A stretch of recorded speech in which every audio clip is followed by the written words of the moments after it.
সুপ্রিয় দর্শক, আসসালামু আলাইকুম। নাজমামিত রান্নাতে আপনাদের সবাইকে স্বাগত জানাই। আজকে শুরু করছি নোয়াখালীর ঐতিহ্যবাহী মরিচ খোলা। তবে আজকে এই মরিচ খোলাটা আমি শিং মাছ আর শুটকি দিয়ে দিব, সাথে কিছু লতিও দিব। এরকম একটা মরিচ খোলা থাকলে আসলে ভাত খেতে আর কিছুই লাগবে না, মুখের রুচি বেড়ে যাবে এবং প্লেট ভর্তি করে ভাত খাওয়া লাগবে। সেদিন ভাত একটু বেশি রান্না করতে হবে, এটা খেয়াল রাখতে হবে। এইখানে আমি বেশ অর্ধেক পরিমাণ মানে বেশি করে একটু পেঁয়াজ নিয়েছি কেটে, তারপরে রসুন নিয়েছি, আর এখানে শুকনো মরিচ নিয়েছি। এগুলোকে আমি ব্লেন্ডার করে নিব। আপনারা চাইলে এগুলো পাটাও বেটে নিতে পারেন।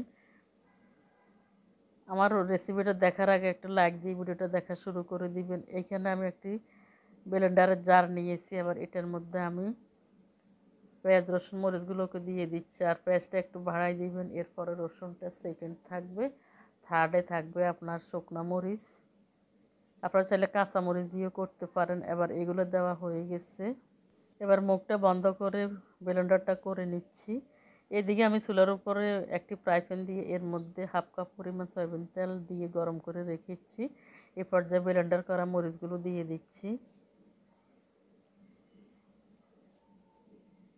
মরিচগুলোকে এবার আমি তেলের মধ্যে বাছতে বাছতে একদম শুকিয়ে নিব। এর আগে এখানে কিছু হলুদের গুঁড়া ব্যবহার করব। আমি ঠিক যেভাবে রান্না করছি এভাবে নোয়াখালীর ঐতিহ্যবাহী মরিচ খোলাটা আমার রেসিপিটা স্টেপ বাই স্টেপ দেখে রান্না করবেন, তাহলে অরিজিনাল স্বাদটা পাবেন। এবার এখানে দিয়ে দিচ্ছি স্বাদ মতো লবণ, তারপরে দিয়ে দিব এখানে 1 চামচ পরিমাণ হলুদের গুঁড়া। হলুদের গুঁড়াটা দেওয়ার পরে আমি মরিচের লগে নাড়তে নাড়তে সুন্দর করে মিশিয়ে নিয়েছি। এই পর্যায়ে দিয়ে দিচ্ছি এখানে হাফ চামচ পরিমাণ জিরা গুঁড়া। যেহেতু একটু মাছ দিচ্ছি সেহেতু একটু জিরা গুঁড়া দিচ্ছি। জিরা গুঁড়া দেওয়ার আগে আমি 1 চামচ পরিমাণ ধনিয়া গুঁড়া দিয়েছি। এগুলো আবার সুন্দর করে মিশিয়ে নিলাম। এবার দিয়ে দিচ্ছে হাফ চামচ পরিমাণ জিরা গুঁড়া। যেহেতু মাছের তরকারি সেহেতু একটু জিরাটা ব্যবহার করলাম, যাতে মাছের গন্ধটা না লাগে এবং খেতে অনেক টেস্টি লাগে। এটা অপশনাল, আপনারা জিরাটা দিতেও পারেন নাও দিতে পারেন। এবার এভাবে আমি বাছতে বাছতে বাছতে বাছতে তেলের মধ্যে একদম ভাজা ভাজা করে নিব, যাতে মরিচের গন্ধটা চলে যায়। দেখতে পাচ্ছেন মরিচের কালারটা একদম চেঞ্জ হয়ে গেছে, দেখতে কতটা লোভনীয় লাগে, আর মরিচের গন্ধটাও চলে গেছে। এ পর্যায়ে এখানে কিছু পানি ব্যবহার করব। আবার এই ব্লেন্ডার দেওয়া পানিটা দিয়েছি, দেওয়ার পরে আবার সুন্দরগুলো করে মরিচগুলোকে আরও কতক্ষণ কষিয়ে নিচ্ছি।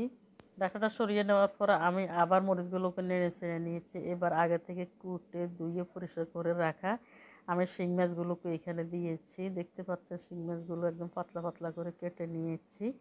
দেওয়ার পরে আবার নেড়ে চেড়ে মিশিয়ে নিলাম মরিচের সাথে। আর হ্যাঁ, ঢাকনা দিয়ে অবশ্য মরিচটাকে কষিয়ে নিতে হবে, তাহলে তাড়াতাড়ি মরিচটা জোশ হয়ে যাবে। এবার দিয়ে দিচ্ছে এখানে 2-3টা পাতা শুটকি। এগুলোকে আমি ছোট ছোট করে টুকরা করে দিয়েছি। আপনারা যেই কোনো শুটকি দিতে পারবেন, কোনো সমস্যা নাই। মাছে আর শুটকি মরিচ কলা দিলে অসাধারণ মজা হয়, অসাধারণ টেস্টি হয়। যেদিন এই তরকারিটা রান্না করবেন সেদিন পাতিলের ভাত তাড়াতাড়ি শেষ হয়ে যাবে। এবার শুটকি মাছ মেশানোর পরে আমি ঢাকনা দিয়ে এগুলোকে কতক্ষণ কষিয়ে নিব। আরও কতক্ষণ কষিয়ে নেওয়ার পরে দেখতে পাচ্ছেন মাছ আর তেলগুলো ছেড়ে দিয়েছে মাছের থেকে, তার মানে কষানো হয়ে গেছে। এবার আমি 1 মুঠ পরিমাণ এখানে লতি কুচি দিব। লতি দিয়ে মাছ শুটকির সাথে মরিচ কলা দিলে এতটাই মজার হবে যে একবার রান্না করে না খেলে বুঝতে পারবেন না। আমি ধুয়ে পানির মধ্যে রেখে দিয়েছি, এবার সেকে সেকে দিয়ে দিলাম। এবার এইগুলোকে উল্টে পাল্টে সুন্দর করে নেড়ে চেড়ে মিশিয়ে নিব। বন্ধুরা, আমার রেসিপিটা ভালো লাগলে আমাকে কমেন্টস করে জানাবেন, আর খারাপ লাগলে খারাপ মন্তব্য জানাতে পারেন, কোনো সমস্যা নেই। এতে আমি কোনো মাইন্ড করব না। আপনাদের লাইক আনলাইক পেলে কিন্তু আমার কাছে অনেক ভালো লাগে। আমি কিন্তু আরও পরিবর্তন হতে চেষ্টা করব। আর আপনাদের বন্ধুমহল আমার ভিডিওটা বেশি বেশি শেয়ার করে দিবেন, সাবস্ক্রাইব করে অল বাটনে প্রেস করে রাখবেন। আমি যখনই ভিডিও ছাড়বো নোটিফিকেশানে পেয়ে যাবেন। এবার আমি ঢাকনা দিয়ে আর কতক্ষণ এগুলোকে কষিয়ে নিব। আর কতক্ষণ রান্না করে নেওয়ার পর কষিয়ে নিতে হবে। এবার আমি ঢাকনাটা সরিয়ে নিলাম, আর একটু ডুলে ডুলে নেড়ে দিচ্ছি। এখন বেশি নাড়াচাড়া করা যাবে না, তাহলে মাছগুলো ভেঙে যাবে আর কাটা কাটা হয়ে যাবে। এবার এখানে আমি আরও 1.5 কাপ পরিমাণ পানি দিছি। এই পানিতে কিন্তু আমার মরিচ কলাগুলো হয়ে যাবে। আর চুলার আগুনটা অবশ্যই একটু কমায় রান্না করতে হবে, তাহলে পুনরায় সবগুলো মেজারমেন্ট সুন্দরভাবে রান্না হয়ে যাবে। আমি রান্না করতে করতে দেখতে পাচ্ছেন একদম আমার মরিচ খোলাটা রান্না হয়ে গেছে। আমি ঠিক এরকম রাখছি ভিজে ভিজে, আপনারা এইভাবে রাখবেন। আর চুলার থেকে নামানোর পরে কিন্তু আরও টেনে যাবে।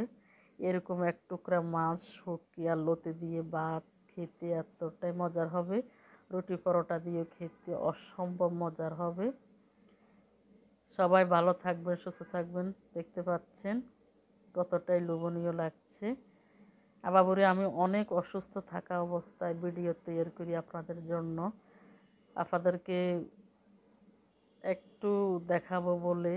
আপনারা অনেকে হয়তো অজানা থাকেন, আমার রেসিপিটা দেখে শিখতে পারবেন।